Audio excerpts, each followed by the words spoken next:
Assalamualaikum warahmatullahi wabarakatuh. Perkenalkan, nama saya Fauzan Fitra Hadi dengan nomor NIM 1914030067. Di sini saya dari kelompok 2 akan menjelaskan tentang penerimaan peserta didik baru. Yang pertama, pengertian penerimaan peserta didik baru. Penerimaan peserta didik baru merupakan proses pendaftaran dan pelayanan kepada siswa yang baru masuk sekolah setelah mereka memenuhi persyaratan yang ditetapkan oleh sekolah tersebut. Dalam penerimaan peserta didik baru ini, kepala sekolah juga perlu membentuk sebuah tim atau membentuk sebuah kepanitiaan peserta didik baru. Penerimaan peserta didik baru juga merupakan gerbang awal yang harus dilalui peserta didik dan sekolah di dalam penyaringan objek-objek pendidikan. Menurut Desi Anwar, penerimaan merupakan penyambutan proses perbuatan atau sikap terhadap seseorang. Lalu yang kedua, tujuan, prinsip, dan asas penerimaan peserta didik baru. Tujuan dari penerimaan peserta didik baru ini ialah untuk memberikan layanan bagi anak usia sekolah lulusan untuk memasuki satuan pendidikan yang lebih tinggi secara tertib, terarah, dan berkualitas. Artinya ketika dari SD ke SMP atau dari SMP ke SMA itu masuknya itu lebih teratur dan memiliki sebuah prosedur, sehingga baik dari siswa maupun dari tim kepanitiaan penerima peserta didik baru itu lebih terarah dan sekolah juga lebih memudahkan dalam melakukan sebuah penerimaan tersebut. Lalu yang kedua, prinsip penerimaan peserta didik baru.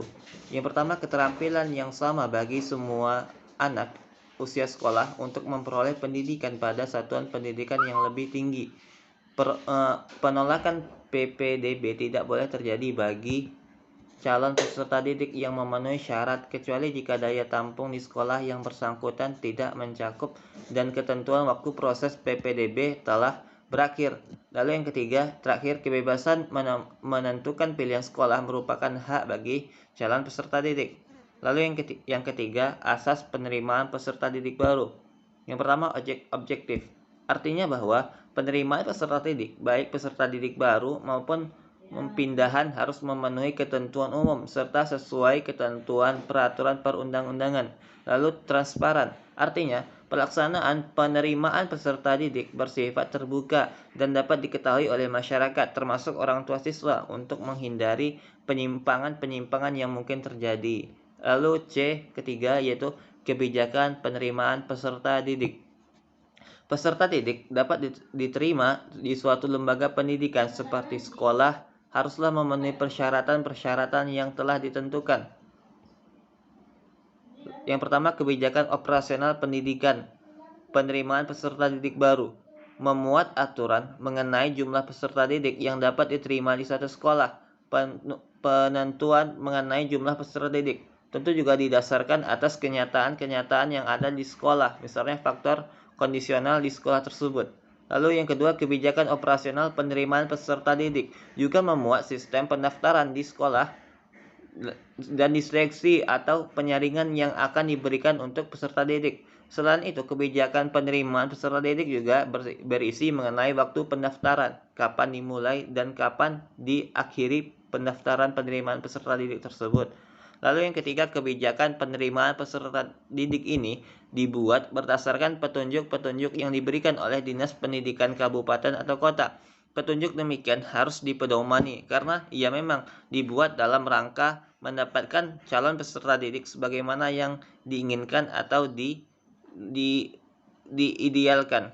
Lalu yang keempat atau yang ke D, sistem penerimaan peserta didik.